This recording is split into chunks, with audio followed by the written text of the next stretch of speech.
Welcome to the Red Flags podcast. Thank you for tuning in. As always, before we dive into the story, I kindly ask you to like this video and make sure you're subscribed to my blog. That way, you help keep me motivated, and your activity also helps other people discover my podcast. It's funny how the background details of our lives only become metaphors in retrospect. The red curtains that Elisa chose for our living room, the blue walls I insisted upon. For 15 years, they were just decor elements, glaring symbols of our political preferences turned into a harmless family joke. Now they look like a harbinger, two opposing worldviews stubbornly trying to coexist in one space, inevitably competing for dominance. My name is Greg Madison.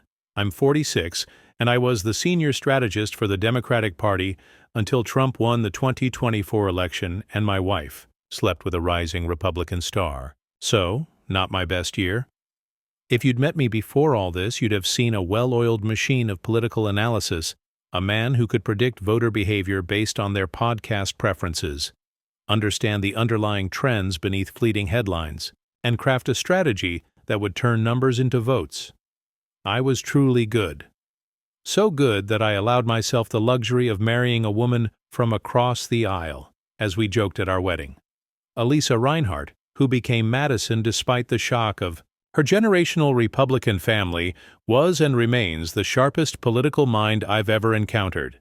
I fell in love with her during university debates, where she methodically dismantled my arguments about new tax policy, then smiled with such disarming sincerity that I forgot she had just publicly made me look like a fool. We were supposed to last one date, maybe two. A strange political curiosity that would fizzle out once we remembered that, according to America's polarized logic, we should despise the very ground the other walked on. Instead, we lasted 20 years, raised Eleonora, named after Roosevelt, a compromise, and created a home where Fox News and MSNBC peacefully coexisted on our television channels like exotic predators carefully sharing one territory. How do you do it? People would always ask, as if we were a pair of circus performers executing a particularly dangerous trick. How can you be married to someone you fundamentally disagree with? Elisa always had an answer ready. We agree on the important things: love, family, fidelity. She'd wink, adding, and Greg is allowed to think he's right about everything else as long as he takes out the trash twice a week. I had my answer too, honed by years of practice. We keep each other honest. She prevents me from becoming a progressive zealot, and I keep her from going fully to the dark side. It always got a laugh. The laughter stopped when Trump won. I don't toss around words like devastation or trauma. They belong to the vocabulary of therapy sessions and celebrity memoirs, but I can't think of another word to describe what I felt on November 6, 2024, when the numbers I didn't want to believe finally confirmed themselves, and my phone exploded with messages from donors, candidates, and campaign managers demanding explanations I didn't have. How did this happen? We had been confident, no, not just confident, mathematically convinced, of victory. We'd run the better campaign. We'd calculated our strategy down to the molecular level. We had the data, the narratives, the resources, and yet we lost. Elisa was tactful in her triumph. That night, she brought me scotch as I sat numb before the television and said, "This doesn't say anything about you, Greg. Sometimes history just takes its course."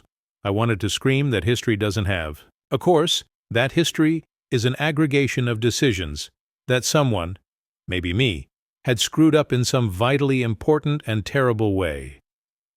But I just took the scotch and mumbled thanks. 20 years of marriage had taught me when not to argue, especially when my wife was right. I didn't expect Elisa to sing and dance about Trump's victory. She had always kept herself at a distance from formally endorsing him, even while working on various down-ballot Republican contests. But I wasn't prepared for what happened next, her incredible meteoric rise in the political landscape. It started with an ad campaign she designed for Republican candidates in Middle America. It was elegant work, I have to admit, a series of messages that reframed traditional conservative values to resonate with women, suburbia, and moderate voters. All, without the off-putting culture war rhetoric that had become the party's trademark. The campaign went viral. The Washington Post called it a masterclass in rebranding. The Hill ran a spread on the genius behind the GOP's new messaging. Suddenly, Elisa transformed from my Republican wife I tolerate into a rising star of conservative media, a pundit being booked on every cable show that could schedule her. I tried to be happy for her. I really did. But every morning, I woke up with a fresh understanding that my wife's strategy had helped Republicans not only win but deliver a crushing defeat to everything I believed in. It's hard to applaud someone's success when, albeit unintentionally, they've helped undermine your life's work. And that's when Senator James Richardson entered the story. Richardson was what my hippie parents from Vermont would have called a plastic person, perfectly polished product of political marketing, with every hair in place and a smile that appeared as if cued by an invisible director, newly elected Republican senator from Pennsylvania, 45 years old, with lab-created charisma and ambitions that practically radiated heat. "He wants to meet with me," Elisa said over breakfast in February, 3 weeks after the inauguration, pretending it was just everyday news and not a potentially career-altering meeting. "Richardson?" I asked, not looking up from my phone where I was scanning a report on our newly elected president's disastrous approval ratings. "What for?" "Something about a special project," she replied, making air quotes. Probably another repackaging of conservative messaging for women who are too young to remember what it was like before Roe. "And you're going?" I tried to keep my voice neutral. After 2 decades, I'd developed a carefully calibrated tone for discussing her work with Republicans. Not quite approval, but not condemnation either. A sort of professional courtesy stretched over our partisan differences. "Of course I'm going," she said, spreading another piece of toast with cream cheese and cherry jam, her standard breakfast. "It could be good for the firm." I nodded and said something supportive and forgettable. Because despite our political differences, we'd always been a team. I went with her to Republican events. She showed up at my Democratic gatherings. When we exchanged vows to stay together, in sickness and in health, for richer or poorer, we could have easily added, in red states and blue states, and it would have carried the same weight.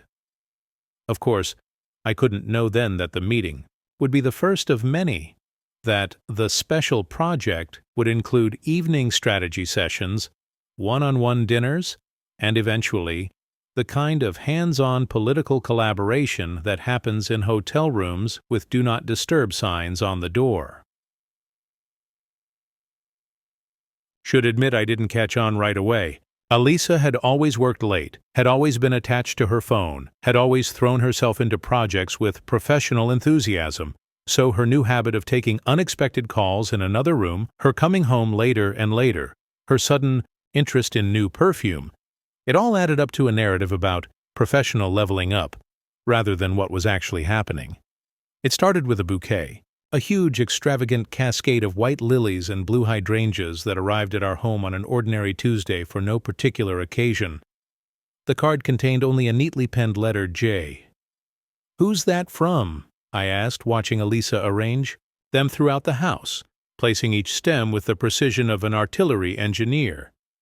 "Oh, just a client," she replied, not meeting my eyes. An ad campaign went particularly well. I didn't push. After all, I received tokens of appreciation from satisfied candidates and clients too. But something in her manner, too casual, too calculated, triggered that intuitive alarm we all carry, as primitive as breathing. Then there was her phone. Elisa had always left it around the house, with the characteristic carelessness of someone who has nothing to hide. Now it never left her hand or pocket, and when she slept, it was neatly placed on her nightstand, always face down. She'd set a new passcode. She became secretive. But the final confirmation, the thing that turned vague suspicions into bright certainty, was the smell. Not her new perfume, but another scent I noticed on her blouse when I was folding laundry. Cologne. Expensive, with notes of sandalwood, leather, and something citrusy. A man's, What does one do when one suspects a wife is cheating, especially a wife of nearly 2 decades, with whom you have a teenage daughter and a history so deep and intertwined that it feels like any rupture would result in both of you bleeding out? Some hire private investigators. Others stage dramatic confrontations. Still others silently endure, hoping it's just a phase, a delusion that will pass on its own. In my case, I turn to the modern oracle, the search engine. How to tell if wife is cheating? I typed on my laptop that night when she was late at dinner with colleagues, feeling simultaneously ridiculously melodramatic and painfully predictable. The search engine offered nothing I didn't already suspect: changed habits, secretiveness, emotional distancing, unexpected attention to appearance, unexplained absences. Elisa checked every box on the infidelity checklist so precisely it was almost a parody, and yet I hesitated. Because you cheat. With strangers, with outsiders, with people with whom you don't share history, not with the person you've gone on a bipolitical marriage journey with, shared every victory and defeat, every triumph and catastrophe, not with the person who knows how you like your coffee and that special spot on your back that always hurts after a long day, and how you cried when Eleonora was born, and how you still secretly watch It's a Wonderful Life every Christmas, even while claiming the film is too sentimental. But then I saw them, Richardson and Elisa, discussing opportunities on a cable news show, opportunities for Republican candidates in the midterms, but their chemistry was almost tangible, even through the screen. The characteristic tilt of her head when she's truly focused on someone. Her laugh, not the formal media laugh, but the real one, usually reserved for family and close friends. The way he leaned in when she spoke, with that special intensity of presence men only show when they're completely captivated by a woman, and in a way I understood it. Richardson was the embodiment of everything that politically attracted Elisa, a confident, articulate defender of free markets and limited government, but without the extremism that might alienate moderates. I, on the other hand, was the personification of the progressive agenda she professionally refuted. While we were just married to each other, this was a charming contradiction.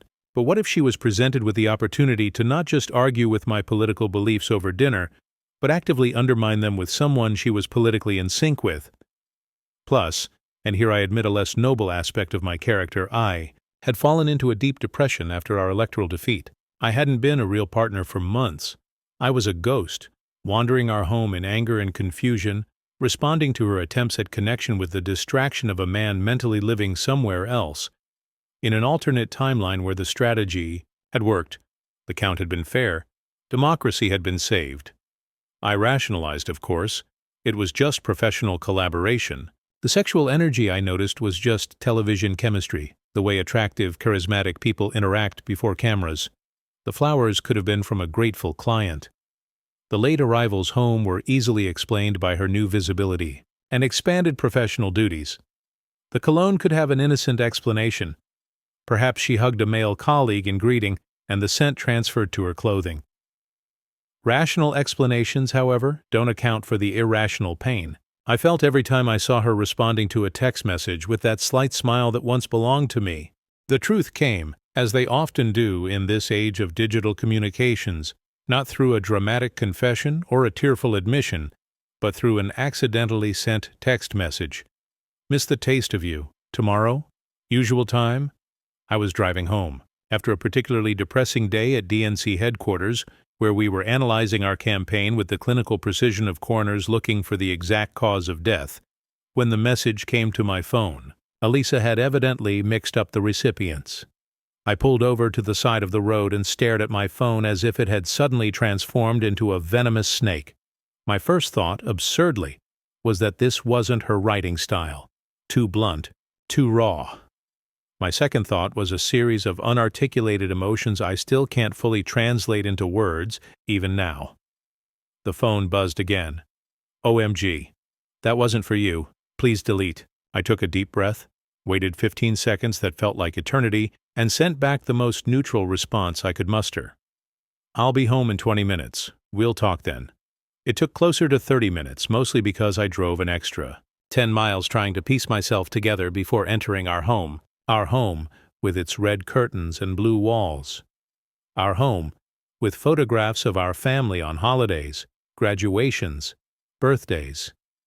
Our home, where of all the people on this earth, Elisa Reinhardt Madison, my political opposite, my intellectual sparring partner, the mother of my child, had chosen to inflict the deepest wound anyone could deliver.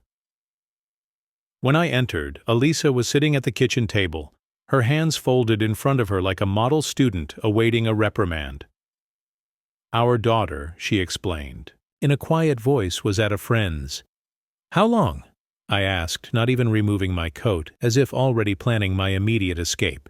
2 months, she admitted, her gaze downcast but her voice surprisingly steady. Richardson? Not a question. She nodded. And do you love him? What a stupid, classic, heart-wrenching line from a third-rate soap opera. But at that moment it was the only question that held any meaning. I don't know, she said, and that uncertainty almost hurt more than a simple yes would have. I enjoy his company. He understands my ambitions, my worldview. He doesn't look at me like some strange ideological anomaly, an exotic curiosity he's learned to tolerate. Is that how you think I see you, after 20 years? No. Yes. Sometimes. She finally looked at me, her eyes glistening with tears that refused to fall. You've been so immersed in your grief after the election, Greg. You barely noticed my successes. When my campaign went viral, you congratulated me, and then immediately pivoted to analyzing Democratic failures. It was lonely. So this is my fault? I deserve this? Because I was upset about losing the presidential election? No. She rose, her hands now clenched into fists. No, it's not your fault. I made a choice, a bad choice. I'm just providing context. Context, I repeated, investing the word with all the bitterness I felt. Well, here's some context. You've been sleeping with a Republican senator who embodies everything I fight against while I was wondering why you take calls in another room. Greg, no, I can't talk about this right now. I need to. I paused, uncertain what I actually needed. To leave? To scream? To break something? In movies, people always know how to react in these situations. In real life, you just freeze, stunned, all possible reactions seeming simultaneously excessive and completely inadequate. I'll sleep in the guest room, I finally said, and in the morning we'll talk to Eli, together. She deserves to know, but she deserves to hear it from both of us. The subsequent days were an absolute nightmare. Eleonora, now 17, took the news with depressing maturity. I already guessed, she said, her voice level. You've both been acting so weird lately. It's astounding when your child displays more maturity than you. She asked a few questions, whether we were getting divorced. We didn't know. Whether either of us would move out, not yet. Whether this would affect her college applications next fall. Absolutely not. Then she hugged us both, said she loved us, and locked herself in her room for what I suspected was a long FaceTime session with her best friend to vent. For the next few weeks, Elisa and I established a cold, polite truce. I slept in the guest room. We coordinated our time with Eli. We never once mentioned Richardson's name, though it always hung between us, invisible and toxic like carbon monoxide. Then, about a month after her confession, an offer came that I couldn't ignore. House Democrats were forming a special committee to investigate financial improprieties by Senator James Richardson. Apparently, there had been leaks, anonymous ones, about shell companies and suspicious transfers connected to his successful campaign. Nothing concrete, but enough smoke to justify looking for fire, and they wanted me to lead the investigation. At any other time this would have seemed like an insane conflict of interest, but no one except Elisa and me knew about her affair with Richardson. No government official, no political colleague, As far as the outside world was concerned, I was just a respected Democratic strategist known for my ethics and analytical abilities, the perfect person for a thorough, nonpartisan assessment of potential financial misconduct. Should I have recused myself, of course? Was it the height of unprofessionalism to accept this role, knowing I had a profound personal stake in the matter? Absolutely. Did I take the job? You're damn right I did. I didn't tell Elisa, not out of some game or obsession with revenge, but because, frankly, I wasn't sure I could trust her. If she was still involved with Richardson, she might warn him. If not, it would only cause her additional pain. So I threw myself into the investigation with an intensity I usually reserved for election campaigns. I assembled a team of talented investigators, auditors, and lawyers. I issued subpoenas, questioned witnesses, studied financial reports with such attention to detail that my team began joking I could find a tax error in a phone book. What we discovered was a classic case of an overconfident man sure that rules existed for others. Richardson had been funneling campaign money through a series of convoluted shell companies, using loopholes to circumvent funding restrictions, and most egregiously, using insider information gleaned from high-level Democrats to informally guide some investment decisions of his largest donors. What was most striking, the source of the insider information appeared to be preliminary legislative initiatives, strategies known only to a narrow circle of Democratic leadership, a circle that included me. After 3 weeks of investigation, on a Wednesday evening, I found something that transformed the entire picture from simple financial corruption into something far more personal and horrifying. Among the emails obtained by subpoena was a message from Richardson to his chief of staff from January, shortly before he first contacted Elisa. Find me that Madison woman. She's married to the Democratic Brain Trust. She could be a useful asset. My heart froze. A useful asset. Not a talented strategist, not a brilliant mind. An asset. Like a spy. Like a tool. I dug deeper and found a later message sent through an encrypted messenger to one of his trusted aides. Operation Blue Spy proceeding as planned. Madison is giving us valuable intel on Democratic strategic initiatives without even realizing it. I sat in my office until 3 in the morning, going through every message we had our hands on with mounting horror. Richardson hadn't just slept with my wife. He'd seduced her with the clear intention of gaining access to Democratic Party insider information through her. Information that undoubtedly flowed through me, through dinner conversations, casual mentions of work, moments when I thought out loud in the safety of our home. Our home had never been safe, because while Elisa may never have consciously disclosed confidential information, she was a smart woman capable of connecting dots, casually mentioning in conversation with Richardson something I'd told her about an upcoming bill, a strategic direction, an internal disagreement. Not treason on a national scale, but death by 1,000 small slips. The worst wasn't that she had cheated on me. The worst was that he had used her to get to me. I had been the real target all along. When I returned home that evening, I found Elisa in the kitchen, cooking the way she always did during periods of emotional stress, with surgical precision and excessive attention to minutiae. Bolognese sauce, my favorite, was simmering on the stove. The pasta was perfectly al dente. Even the salad was chopped with mathematical symmetry. "We need to talk," I said, placing my briefcase on the kitchen table with a louder thud than I'd intended. She looked at me with the caution that had become her default expression since the revelation of the affair. "About what?" "About Richardson." Her face immediately closed off. "Greg, I already told you it's over. I haven't seen him in weeks." "This isn't about your affair," I replied, trying to keep my voice even. "It's about why he chose you in the first place." I took copies of the emails from my briefcase and placed them on the table. She stared at them without touching. "What is this?" she asked. "Evidence that Richardson deliberately sought you out, that he used you to gain confidential information about Democratic plans, that your entire affair was an operation." I hated the taste of the word on my tongue. "That's ridiculous," she said, but her confidence sounded forced. James never asked me about your work. He didn't have to directly ask, did he? A smart person can extract a lot of information from casual conversations, from those little things we discuss without thinking. He knew I would share things with you that I wouldn't tell anyone else, and he was right. Elisa finally took the printouts and began scanning them, her face gradually paling. I watched realization dawn on her, not in a sharp wave, but a slow tide gradually flooding her confidence. He couldn't have, she began, but her voice had lost all conviction.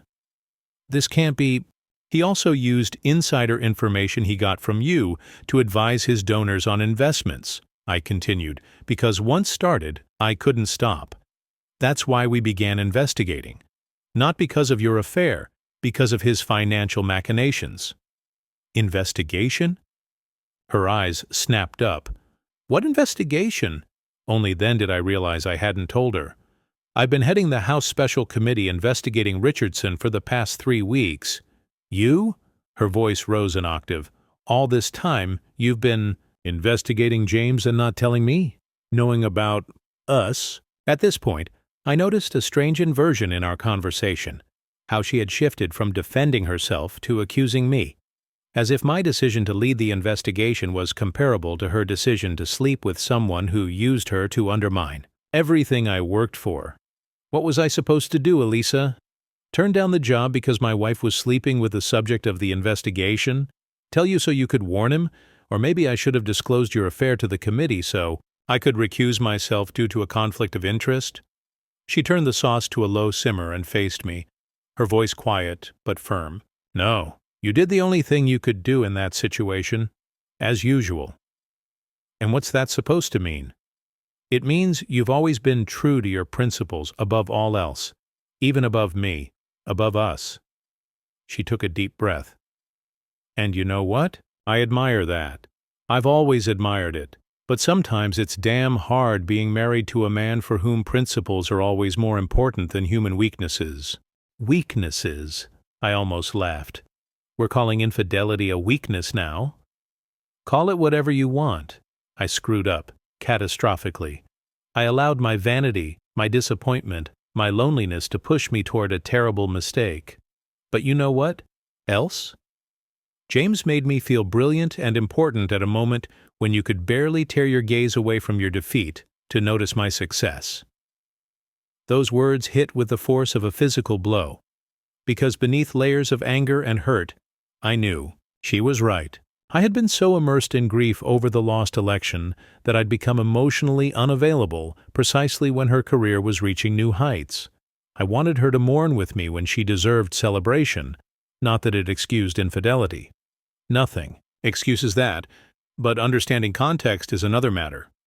What now? She asked after a moment when neither of us knew what else to say. Tomorrow we release our findings.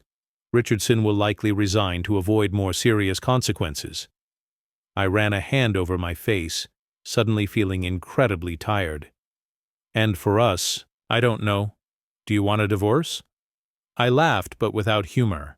Right now, I don't know what I want, except possibly a plate of that bolognese sauce you've been cooking for the last 3 hours. Her face softened, almost a smile. You've always been predictable.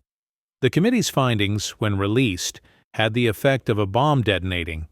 Richardson resigned that same day, issuing a dry statement about errors in judgment not befitting the high standards of public trust. There was no mention of Elisa, our marriage, or how he had manipulated us both. Just standard political apologies, as empty and calculating as the man himself. To my relief, Elisa stayed out of the headlines. We decided there was no reason to subject her name to further disgrace and, more importantly, no reason to drag our daughter into a public scandal. But the devastating effect on trust, on our marriage, those scars would remain for a long time. In the weeks and months that followed, we did what we had to do, attended therapy, tried to talk honestly to each other, learned to navigate the new waters of our marriage. Sometimes it was torture. Sometimes we had glimpses of our former mutuality, glimpses of hope. Then an opportunity came for Elisa. a job in Seattle with a nonpartisan organization dedicated to increasing women's participation in politics. A year ago, this would have seemed like a step backward for a political consultant of her caliber. Now it looked like a chance for a fresh start, away from the vicious circle of DC disasters, the eyes and whispers that followed us everywhere now. "I think I should take it," she said one evening as we sat on our porch with 2 separate glasses of whiskey and that cautious silence that had become our new normal. "What about Eli?" I asked, knowing our daughter was graduating high school. In a few months, she can go to college anywhere, maybe even on the West Coast. And me? The question hung between us, a diffused grenade no one wanted to touch. "That depends on you, Greg." She looked at me directly, her eyes more honest than they'd been in a long time. "I'm not saying we need to stay married. Maybe we shouldn't, but I want you to know I'm sorry. Sorry not just for the affair, though especially for that, but for allowing our political differences to create such a distance that someone who was using me could seem like an ally." I watched the last rays of the day play on her face, highlighting lines that weren't there when we met, lines we had both helped etch. "You know what's most ironic?" I said. "After all this, I'm less certain of my political convictions than ever." "Really?" Her eyebrows rose in genuine surprise. Seeing Richardson, a man who supposedly believes in many of the things you believe in, reveal himself as utterly unprincipled. It's made me wonder how many of my own political beliefs are based on actual principles versus just tribalism. "That might be the most Republican thing I've ever heard from you," she said with a semblance of a smile. "Don't go too far," I replied, feeling a lightness I hadn't experienced in a very long time. "I still think Trump's tax policy was a crime against mathematics." This elicited a real laugh from her, short but genuine. For a moment, we were just Greg and Elisa again, a couple who could disagree without animosity, argue without hatred. Honestly, it all came down to one decision. Was I willing to try to build something new from the ruins of our marriage? Not restore what was, that was impossible, but create something different that acknowledged the pain, the betrayal, and our shared past. Eventually, after several more long conversations with our therapist and even longer nights of contemplation, I made my decision. I resigned from the Democratic National Committee and accepted a position teaching political communications at the University of Washington, 1 semester initially with the possibility of extension. "You're moving to Seattle?" Elisa asked when I called her with the news, her voice tentative with a note of something resembling hope. "I'm moving to Seattle," I confirmed. "Not with you. I've rented an apartment near campus, but nearby." "Nearby," she repeated, as if tasting the word. I liked the sound of that. We sold the house, the one with red curtains and blue walls, with its deliberate political contradictions and now painful memories.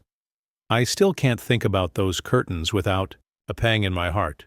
Seattle, with its constant rain and muted sky, offered a kind of cleansing. A city where we had never lived together before, without history, without a map, neutral territory. We began meeting for lunch once a week. At first, the conversations were awkward, cautious, and littered with minefields of old grievances and new uncertainties. But gradually, very gradually, we started finding our way back to what had drawn us to each other in the first place: intellectual curiosity, mutual respect, and the ability to make each other think more deeply.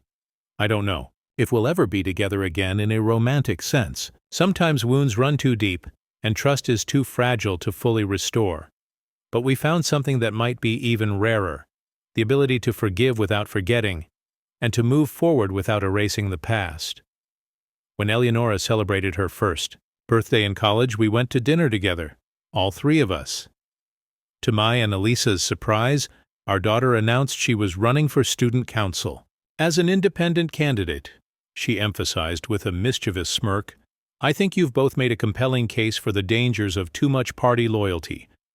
Elisa and I exchanged glances over our wine glasses, our looks mingling pride, remorse, and an echo of understanding that cannot be completely erased even by the most painful betrayal. To independent thinking, I proposed a toast, raising my glass, and to second chances, added Elisa, lightly touching her glass to mine. Infidelity, such an ancient word as old as marriage vows themselves. For some couples, it's the killing blow, severing all threads of trust with one decisive strike.